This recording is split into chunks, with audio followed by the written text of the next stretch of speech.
Sentient Beings to Season 3. I'm Shamika. And I'm Jess, and we are Sci-Fi in real life. That's right, this is the show that uses science fiction stories to discuss contemporary technology issues. And today is no different. This episode has been inspired by the film Ex Machina. But first, before we dive in, remember, there will be spoilers in this episode. If you have not seen the film Ex Machina, well, first of all, you should just go see it because it's a great film. But second of all, you should see it before you watch our analysis. So pause this video, go watch Ex Machina, grab some popcorn, do what you need, come back, and then enjoy the ethical discussion with both Shamika and I. So let's dive right in with a movie summary of Ex Machina. Ex Machina is a 2014 film written and directed by Alex Garland. Domhnall Gleeson plays Caleb, a bright coder at the world's most used search engine company, Blue Book. When he wins a contest to visit its CEO and creator, Nathan, played by Oscar Isaac, he is surprised to discover he's actually the human component to an AI's Turing test. And we will be diving into what happened with this Turing test and with Nathan and Conrad. But first, it is time for the ethical dilemma dance.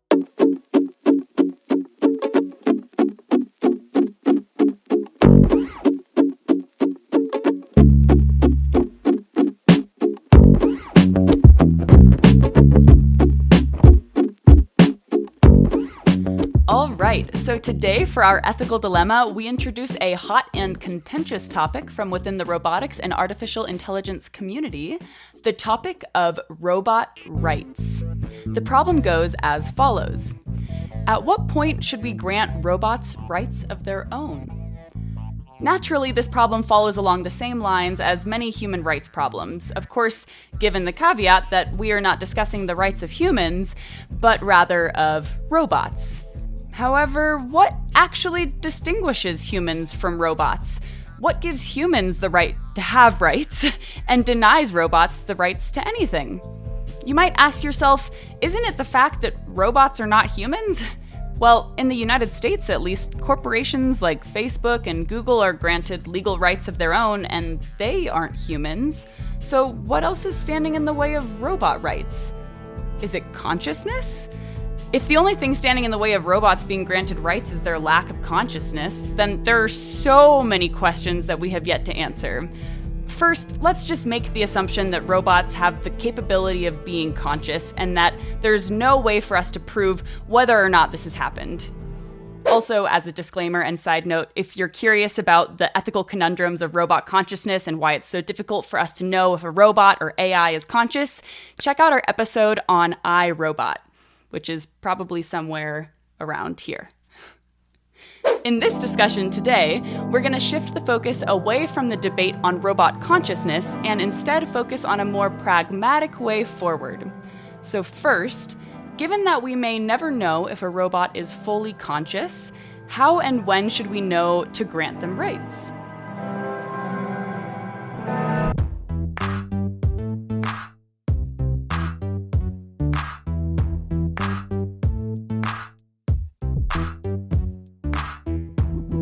Second, if we do grant robots rights, well, what rights do we grant them? And finally, if we don't grant robots rights, where is the line between having no rights and implementing a form of robot slavery? Some scholars have fought against these ideas, like Abeba Burhani, who authored the paper Robot Rights? Let's Talk About Human Welfare Instead. In this paper, Abeba and her collaborators argue that the debate on robot rights is dangerously distracting us from the more pressing issues related to AI and human welfare. So if you're curious about this argument, we highly recommend you go check out the paper, which is linked in our description below. For today, though, we are going to dive into the depths of this problem. And Ex Machina is a great example for us to use to frame the discussion on robot rights because of the way that the movie's antagonist, Nathan Bateman, chooses to treat his AI robots. Throughout the movie, Nathan is arguably incredibly abusive towards his robots. This includes verbal abuse, emotional abuse, and sexual abuse. In fact, the abuse of Ava and the other robots in the film is where we are going to start our discussion today. So let's kick it off with the first question. When it comes to potentially sentient AI, where do we draw the line between use and abuse?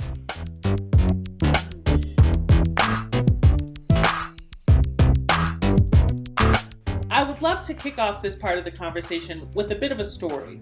A couple years ago, there was a robot that was built that was intended to travel the world. And it was a cute little thing, and it went all over Europe and Canada, and then it got to the United States. That robot did not make it, but a couple of states before it was dismantled. And this happened more than once.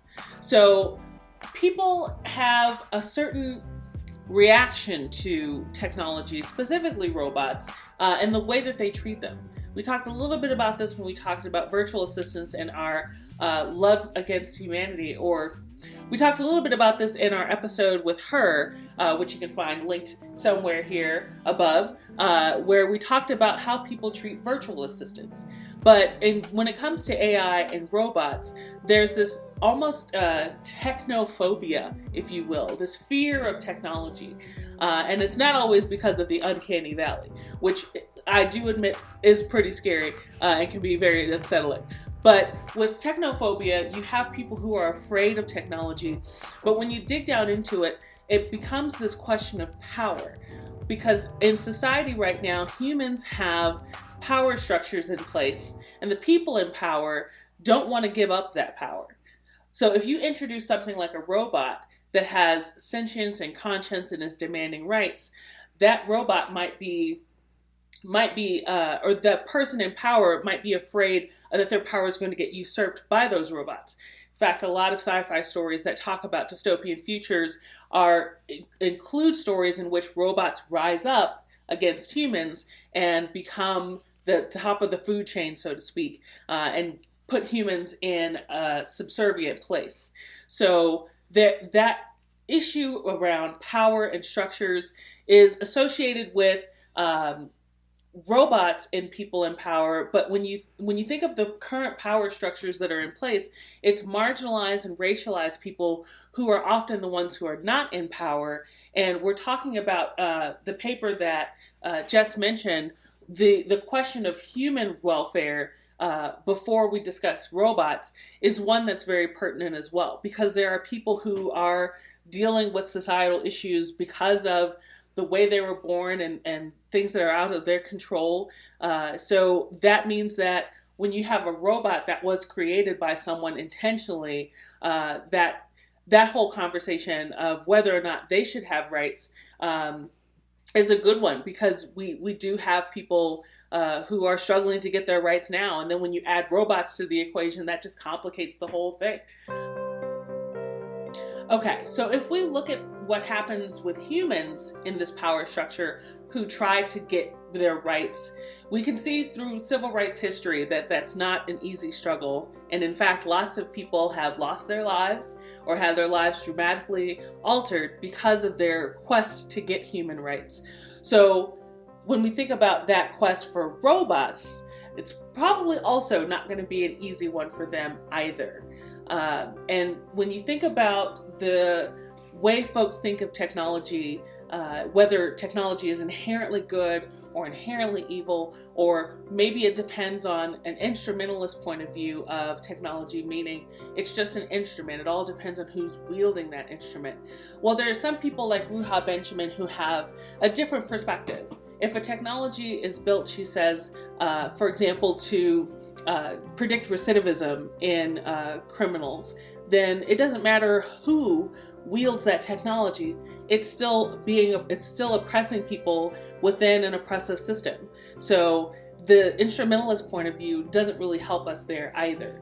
But instead, we need to think about when we're building these technologies and when we're building these robots subsequently, we need to think about how they are going to affect society and how they are going to either empower or potentially oppress people in our society. Yeah.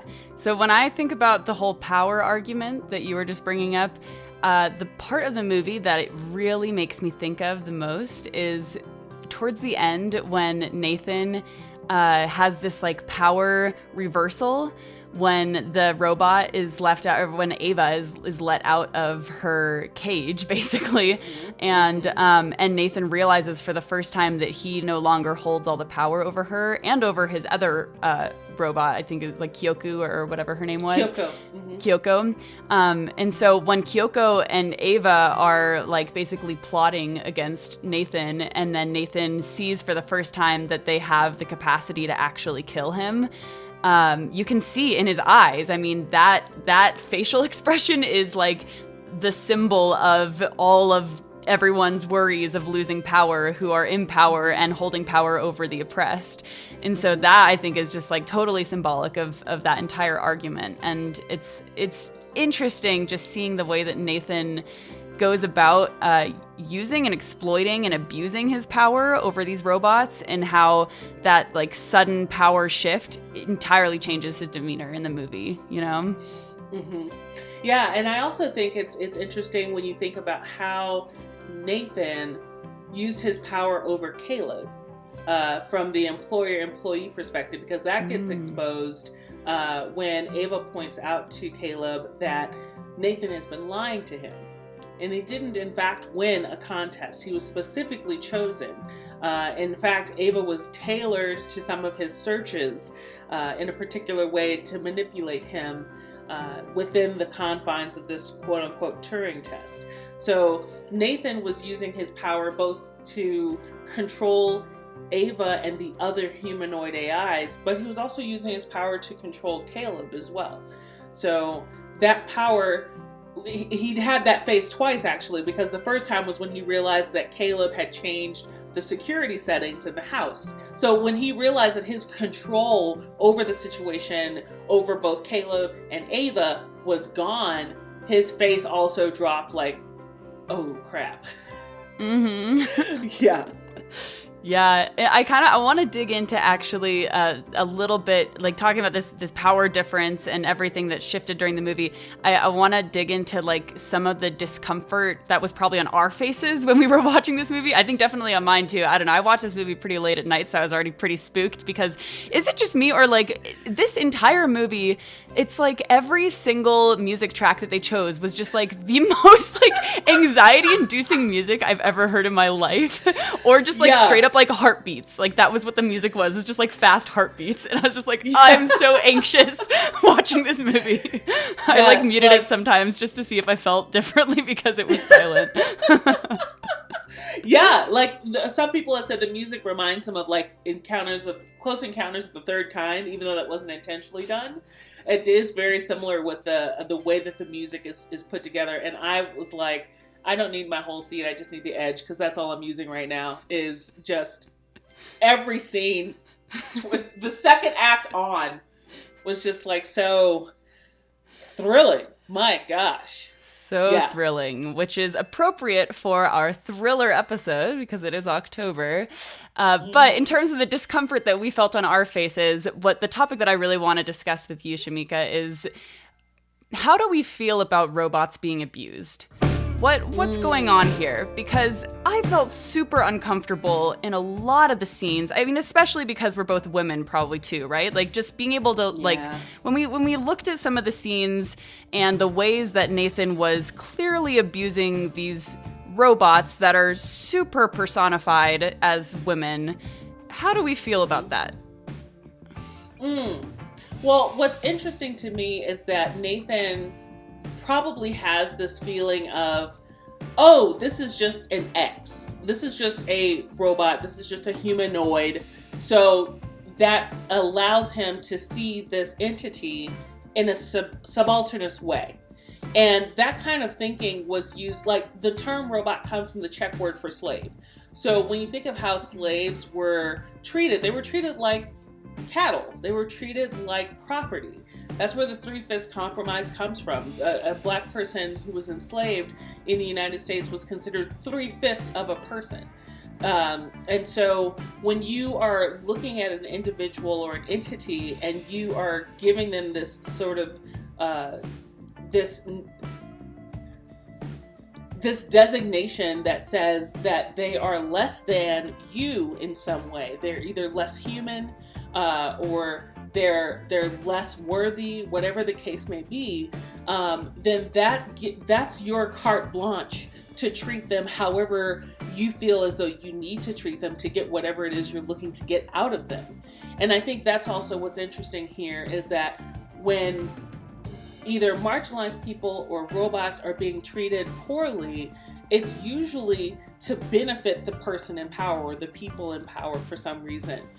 So with Nathan in Ex Machina, he was taking advantage of all of the information through cell phone usage in order to get the AI. So he was taking advantage of people who he likely thought were below him. And then he was also wanting to use Ava and the technology that was created there. He didn't say it explicitly, but there was going to be another edition of Ava, another version of her that he was going to take to market somehow and was going to introduce to the world to some end. So there was something that he was going to be getting out of that technology. And I think that that's also important to note, is that oftentimes being oppressed is beneficial in various ways to the people who are doing the oppressing. And that helps give the incentive for them to hold on to that power so that they don't lose the benefits that come from that power. Yeah, totally. And honestly, I actually didn't know that the word robot was Czech for slave. That's actually really crazy, because it makes me rethink my entire framing of robots, because I think like maybe viscerally I think of a robot as, sure, maybe like an ends to a mean for humans, at least in the past, but more recently, especially when I watch movies like this, I do not think of robots as like inherently being born or created into like subservient slavery for humans. I kind of think of them more as like their own entity, like almost more like helpers as opposed to like servers or servants, I guess. And so it is interesting, like when you flip the narrative or like the framing and the perspective on that, what your expectations are and how your expectations shift on the way that we should treat them. And a lot of this too just really comes back to me with this like personification of robots, because it's the same way with Alexa, which we talked about in the Her episode, which will be somewhere up here too. A lot of those today. And we talked a lot about, how we feel when we talk to even a virtual assistant that is like bodiless and has no semblance of a human at all, except for the name and the voice. And I mean, sometimes when I'm yelling, like I'll yell at Alexa a lot, but if I yell at her too much, or whatever we call it, then I feel kind of bad, because like, I don't know, it's like it's part of the human condition, maybe, I'm not sure. And so it's weird watching these scenes that are in Ex Machina, because I see this abuse happening on screen, and I just so like subconsciously want to push back on that, and that just seems so wrong to me, because it is so personified as a woman and as a human, and like that makes me wonder if there's like something underpinning or like symbolic of Nathan's actions that are maybe like actually way worse than just like abusing a genderless robot or like a bodiless robot. But then I also have to ask, if we do have the ability to abuse robots now, but also like especially into the future, is it better for a human to abuse a robot if they would abuse a human instead? Or is their ability to be able to abuse a robot something that is just inherently bad in itself, and we should just cut that off before that's even an option? And yes, I'm talking about like sex bots here. Yes. I'm glad you asked that question. Because it reminds me of this really incredible, it started off as a play in London, I believe, and then it became like they wrote a book about it and whatnot, but it's called The Nether. And it was written, I have to look up the name, but it was written a couple of years ago, and the question that sort of drove the story of The Nether was, what is something that humans do that is so heinous we wouldn't even want them to do it digitally? And then the author thought of that thing and built a story around it. In this case, it was more of a VR space in which this question was explored, but it connects to this question about how we treat robots as well. Because, for example, if there was a, say, child robot that you could buy, that people would buy for certain reasons, is it better that people buy this child robot and use it for certain reasons other than doing what they would do with that child robot with a child? Like, if we are going down this path of questioning, well, if you're going to abuse something, at least it's a robot and not a human, is that still okay? Is that still something we want to provide people the avenue of or for, in an effort to do that? So yeah, the Nether asks this question really poignantly, and takes people through the story in a way that just it hits you so strongly. But yeah, we'll put a link down in the description below of where you can find more information about the Nether. But one of the things that the author did in their research to put together the story was to look for different things that currently exist in our world that could inspire her story. And at the time, there was a video game out of Japan in which your main character was someone riding on a train, and you came across a woman and her child. You kidnapped them, and the rest of the game was what you did with your victims. Whoa. Jeez. Well, this almost makes me think of, I think you'll appreciate this, Shamika. So full disclosure for the audience, Shamika and I are in an ethics class together this semester. And so we've been talking a lot about ethics, even more so than usual, which is a lot for us. True. So some of the things that we've been talking about are the different ethical frameworks that you can base your ethical and moral decisions and values off of. And this is really making me think through like which ethical frameworks would allow or favor somebody abusing virtually versus not abusing at all versus abusing humans. And so I think utilitarianism, which is like the greater good for the greatest amount or greatest good for the greatest number of people, makes me think that we should allow people to abuse robots and virtual things and abuse digitally as long as it's not a human, because it is promoting greatest good for humanity, and that if humans were going to be abused anyway, it's helping reduce the amount of abuse to humans. And that's, I guess, assuming that our moral framework is based off the fact that, like, abusing robots and AI would not be inherently bad because maybe they're not conscious yet or something. So obviously we make some assumptions there.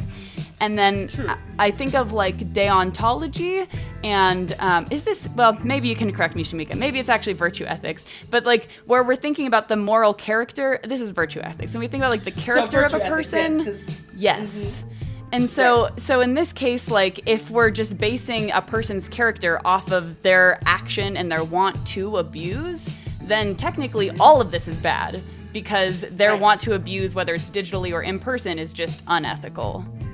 Mm-hmm. Mm-hmm. Exactly. In deontology, the deon in deontology is like duty. So that's how I differentiate between that one and virtue ethics. Mm-hmm. So yeah, the deontologist would say it's if it's wrong, it's wrong in all cases. If it's right, it's right in all cases.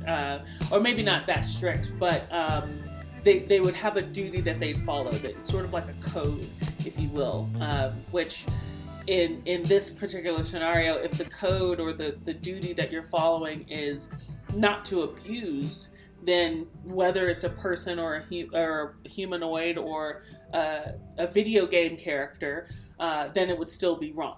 So yeah, I think it's interesting to be able to look at this particular scenario through the different lenses of ethical frameworks, because ethical frameworks help us make decisions about actions that we deem would be good or virtuous or right in different scenarios. So it's helpful to be able to think through this particular case with each of those different sort of lenses, if you will. So there's tons more different ethical frameworks, in fact, and I'm sure we'll learn about them in our class. But until then, that actually sums up this month's episode. I hope it gives you all something to think about. And as you all may well know, at the end of every episode, we ask a trivia question related to something that we covered during our sci-fi analysis. So if you think you know the answer, send it to us in a tweet or leave it as a comment below. The first person to get the answer will be included in our shout out in our next episode. Today's trivia question is, what do all the main characters' names in Ex Machina have in common? So if you like this content, feel free to click that like or subscribe button and share this video and our channel with your friends. And we'll see you next time for Sci-Fi in real life. Good night and good luck, humanity.